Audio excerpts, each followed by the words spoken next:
Olá a todos, nós estamos aqui para mais um videocast e hoje eu tenho o prazer de ter aqui comigo a doutora Lígia Miero Melo, que vai falar conosco, vamos ter uma conversa sobre o RDW, uma nova abordagem do RDW. A doutora Lígia é chefe da hematologia da Faculdade de Medicina de Botucatu, da Unesp, é chefe médica do Laboratório de Rotina Hematológica do Departamento de Hematologia e Hemoterapia do Hospital das Clínicas da FMB Unesp, membro do Comitê de Hematologia Laboratorial da ABHH, membro do Comitê de Síndromes Mielodisplásicas da ABHH e responsável pelo Comitê de Morfologia do Grupo Brasileiro de Síndromes Mielodisplásicas em Pediatria, GBSMD-PED. A Obrigada. doutora Lígia, além de ser uma excelente profissional, é uma professora nata, né? Assim, é das coisas que eu mais admiro é a sua facilidade em se comunicar e tem assim uma história de formação de discípulos, né, em hematologia, que é uma coisa assim muito louvável. Então é um prazer ter você aqui conosco. E como eu falei, nós vamos falar do RDW e numa abordagem um pouquinho diferente, né? Sair daquele lugar comum do RDW como um índice de anisocitose para diferenciação das anemias, para uma coisa um pouco mais ampla, né? Em Muito você. obrigada, doutora Helena. É um prazer estar aqui para falar sobre um assunto tão relegado dentro do hemograma que médicos, inclusive hematologistas, mal olham e veem o RDW apenas como uma sinalização entre eu tenho macrocitose e microcitose, que é o primeiro erro que se comete, né? O RDW é uma medida num histograma previsto pelo Price e Jones há muito tempo, de que você tem variabilidade de volumes da célula. A gente chama de tamanho por facilidade, mas o volume em femtolitros e que tem uma variabilidade que é normal no dia a dia. Por quê? Porque não existe RDW zero. Sempre existe uma coorte de hemácias circulando naquele momento, que é uma coorte de tamanhos diferentes, porque o envelhecimento implica em perda da substância de membrana e a hemácia vai ficando menor. Então, para a gente se lembrar que eu tenho aqui a possibilidade de avaliar o volume corpuscular pelo RDW, a variação de volume da hemácia, através também deste gráfico cartesiano, em que normalmente se considera de 80 a 100 femtolitros, mas o normal até 94,5, a partir daí já se deve pensar em macrocitose, e que eu tenho variação, por exemplo, hemácias microcíticas com anisocitose, hemácias macrocíticas com anisocitose e normocitose com uma grande variação de tamanho. Então, tudo acontece. Então, o RDW não quer dizer só eu tenho uma variação para macro e micro, eu tenho uma variação de tamanhos. Uhum. Um time, então, de basquete entre nós teríamos uma variação de tamanho, um time de basquete da NBA também teria uma variação de tamanho. Então, isso eu posso entender de forma tranquila. E mais, se eu lembrar que 1/120 avos por dia são trocados para a reposição normal da atividade eritropoética, removidos pelo baço, fagocitados por macrófagos esplênicos, eu vou ter sempre um pool de hemácias, que está mais velha e, portanto, menor, e uma reposição de hemácias num pool que é mais jovem e que é maior. Uhum. Então, este grau de anisocitose é um grau normal, entre 11, mais ou menos, 10,5, 11 a 14, 14,5, não ultrapassando 14,5. E essa regulação é rigorosa para sempre que tenha uma reposição de hemácias para as perdas normais. Então, se a gente se lembrar que 5 a 8% dos eritroblastos são destruídos normalmente, todo dia, por controle de qualidade, Uhum. eu tenho uma diminuição de 0,25% no tamanho do eritrócito a cada dia, sendo que o eritrócito mais velho perdeu 0,8% do seu volume, né? E por que eu não faço, então, um monte de hemácias? Porque se eu fizer um monte de hemácias, eu vou aumentar a viscosidade e eu vou diminuir a oxigenação. Então, a partir daí, nós sabemos que a oxigenação é o ponto principal para ser mantida em equilíbrio. E esse estado pode ser perdido com qualquer perfil de inflamação. Seja uma infecção, uma amidalite, uma pneumonia, imunopatias, que são extremamente ab- ah, abordadas dentro do RDW, dizendo: eu tenho um quadro grave de imunopatia, a literatura é clara nisso, quanto maior o RDW, um estado inflamatório como a simples obesidade ou diabetes mellitus, a gente viu isso, por exemplo, na ocasião do Covid, e as neoplasias. E isso, então, nas doenças cardiovasculares e neoplásicas, o RDW é um marcador de morbimortalidade. E isso acontece por inibição da eritropoiese comum, porque o estado inflamatório induz um estresse de eritropoiese. Ah, então precisa estar doente para ter aumento de RDW? Não. Se você subir Machu Picchu ou Everest, você vai ter um aumento de RDW que vai durar mais ou menos, até você descer do Everest, 2 a 4 semanas para normalização. Então, a, a resposta do RDW é a resposta ao estresse eritropoético, seja ele fisiológico de subir uma montanha, ou seja ele no estado inflamatório. Mas aqui me interessa chamar atenção pelo estado inflamatório, mesmo porque nossos doentes mais têm estado inflamatório do que sobem o Everest. Com Então, certeza. e isso é mediado por citocinas, tipo interferon gama, interleucina 6, TNF-F, beta, TGF beta, TNF-alfa, interleucina 1, todos os mediadores da resposta inflamatória comum, que fazem, então, aquilo que normalmente eu tenho uma demanda de tempo na produção do colony forming unit, que sofre a primeira mitose, ao proeritroblasto, ao eritroblasto basófilo, em que ele quadriplica o seu N a partir da CFU, vai sofrer mais mitoses, aumenta o RNA, porque ele começou a sintetizar a hemoglobina. A gente percebe que o eritroblasto policromático vai começar a mudar de cor, ele tem 30 horas de trânsito na medula, 3 vezes mais a contagem anterior, sofre a quarta mitose, quando o ortocromático, então, vai perder o núcleo e virar um reticulócito, da qual você é especialista. Né? E esse reticulócito vai amadurecer um tempo, 8 dias a 3 dias e meio, e vai numa hemácia. E a hemácia, numa sabedoria divina, ela perde o núcleo. Primeiro porque ela vai ter 8 a 9 micra de diâmetro, ela tem que atravessar um capilar, por exemplo, de 2,5 nanomicra. Ou atravessar uma fresta endotelial de 0,5. Como que ela atravessaria se ela tivesse esse caroço que é o núcleo? Então, ela perde o caroço, ela sintetiza 30 mais por cento da síntese de hemoglobina, então até reticulócito 70% e depois mais 30%, mas principalmente ela diminui o trabalho cardíaco num adulto de 70 quilos de 1 tonelada 344 quilos por dia a menos de trabalho cardíaco por ela ter perdido o núcleo. Não existe célula mais genial do que a hemácia, né? Então, com isto tudo, eu tenho o resumo da patologia do estresse eritropoético, que é um efeito inibitório sobre a eritropoiese normal. Então, o que a medula óssea faz? Ela tem que se virar. E ela se vira usando um artifício em que, normalmente, ela teria célula progenitora e faria 5 a 8% de células em apoptose, ela passa a ter uma multiplicação do N de células, com células maiores, diminuindo a apoptose. E daí você fala, puxa, que legal, mas não é legal porque essa célula vai viver menos tempo. Então, eu vou ter aumento do RDW pela diferença que é aqui dada, por exemplo, da anisocitose entre o que seria a eritropoiese normal, que continua, mas que se instala uma eritropoiese agora de estresse com aumento do RDW. Seria isso daí. Tá. E daí, em quem que eu olho isso? Para quem que eu vou olhar isso? Como que eu vou utilizar isso no dia a dia? Bom, tem um processo de anemia? É óbvio que sim. Mas 3 condições são básicas e devem ser olhadas. As doenças cardiovasculares, que são um estado inflamatório perene.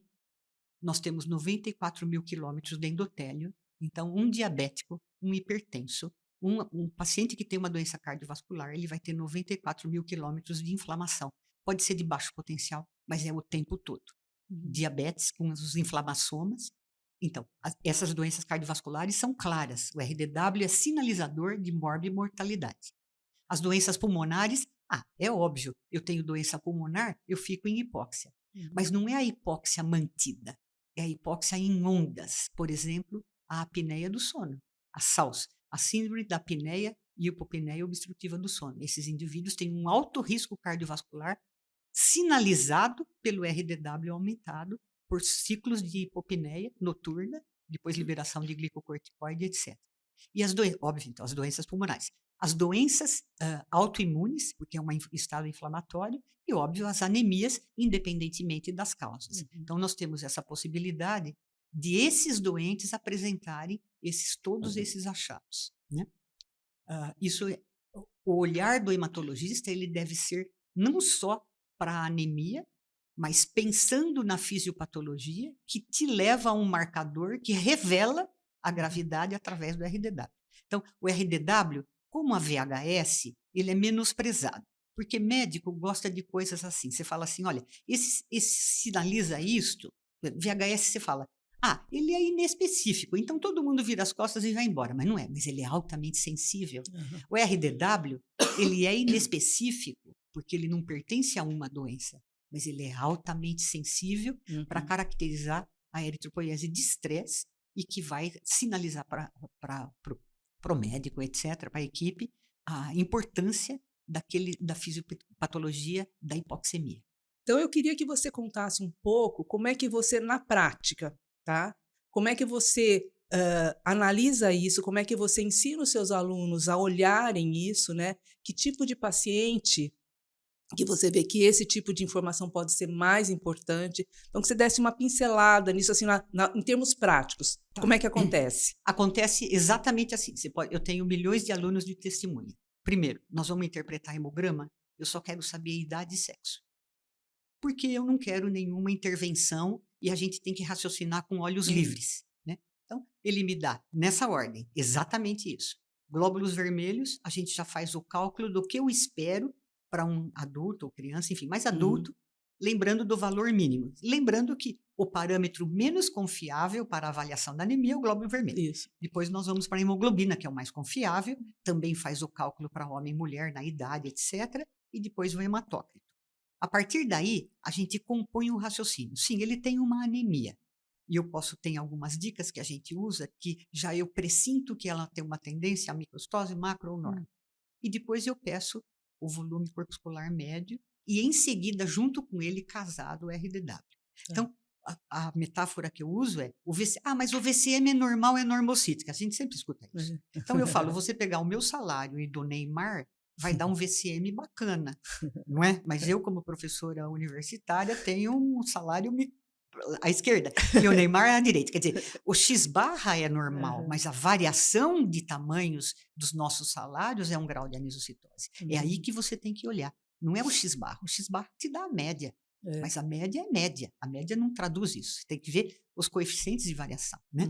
Então, a partir daí, a gente desenha. Então, eu estou vendo uma anemia normocítica de uma senhora de 65 anos. Ela menstrua? Não. Ela engravida? Não. Ela amamenta? Não. Então, eu vou ter que pensar quais itens eu penso para uma anemia normocítica. Qual o primeiro? O primeiro que a gente pede é a avaliação da função renal pela eritropoetina. Porque é exatamente a eritropoetina que vai dar a resposta à hipoxemia. E aí a gente continua estado nutricional, se teve hemólise, não teve hemólise, função hepática, função tireoidiana, estados inflamatórios infecciosos ou neoplásicos, que é o que mais interessa, e no fim, por último, se isso representa uma patologia da medula óssea, ou se isso, na realidade, é uma demonstração das alterações induzidas sistemicamente e com resposta da medula óssea. É nesse olhar que eu tenho aqui. Então, se considerar, por exemplo, esse perfil, esse é o padrão do meu ambulatório. Esse é o padrão. Um paciente adulto, obeso, né? Sobrepeso ou obeso, e que chega com uma anemia a esclarecer, e ele tem diabetes. Em geral, ele não tem dente, então ele não come folha, porque não consegue mastigar, ou não come carne. Aí entra a deficiência de folato B12, a metformina inibindo o B12. Agora, muito frequentemente, o fígado gordo, pela esteatose não alcoólica, né? Ele tem dor nas juntas, porque também está com sobrepeso, dói o joelho. Ele usa cronicamente anti-inflamatório não hormonal e vai ter uma lesão renal, é hipertenso e ele faz uma lesão renal. Mas ele tem gastrite com H. pylori, que é todo dia. São 3 a 4 casos novos no meu ambulatório de terça-feira por semana. Doença do refluxo gastroesofágico e toma inibidor de bomba de prótons, ou omeprazol, grande inibidor também. Tem uma doença coronariana, toma aspirina, já teve TEP, anticoagulou. Tem uma diverticulose, ou é pós-bariátrico, ou tem hipotireoidismo. Mas o distúrbio do sono é fundamental de ser avaliado com Interessante, RDW. né? Não Interessante. vacilem. Eu Aham. peço para os alunos, pelo amor de Deus, 70% no meu inquérito de médicos, alunos e doentes têm distúrbio do sono. Ou ronca, ou tem apneia, etc. Né? É todo dia, é todo dia. E, claro, principalmente o estado inflamatório induzido, claro, por infecção, pneumonia, HIV, hepatite C, Uhum. etc. Mas imunopatia e principalmente neoplasia.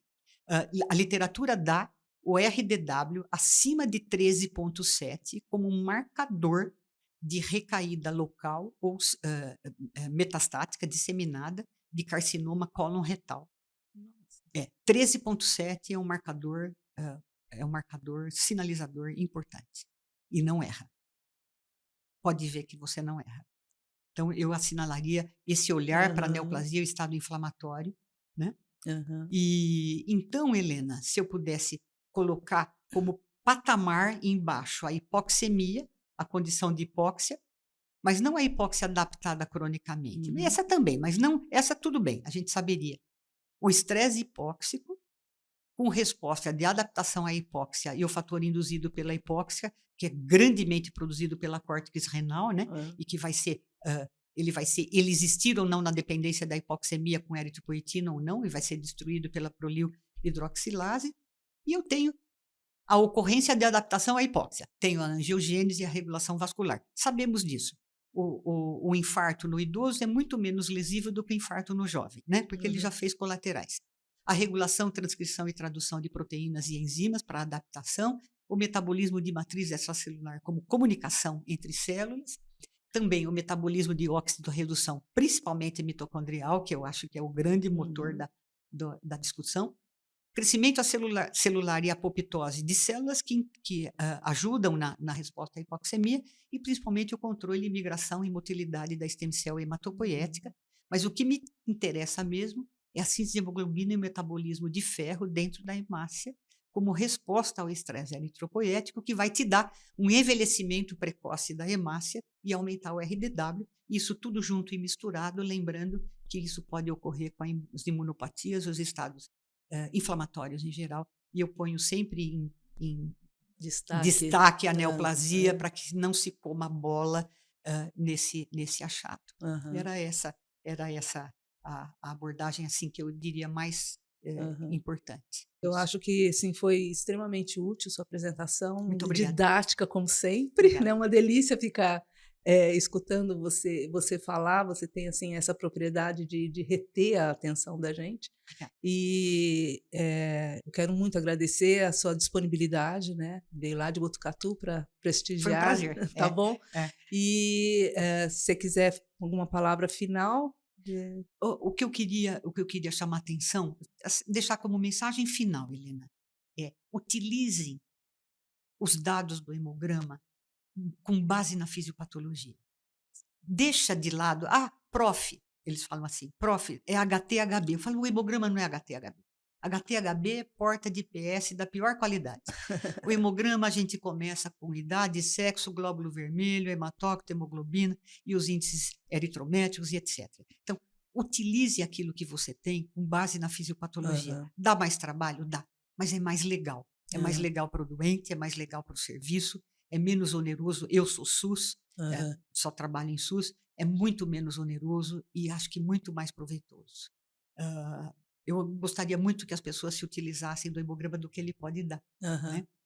né? Eu acho que isso seria fundamental. Então, meu recado é esse. Tá, Aproveitem o hemograma que vocês têm à mão. tá. Muito obrigada. Agradeço a todos pela atenção e até a próxima.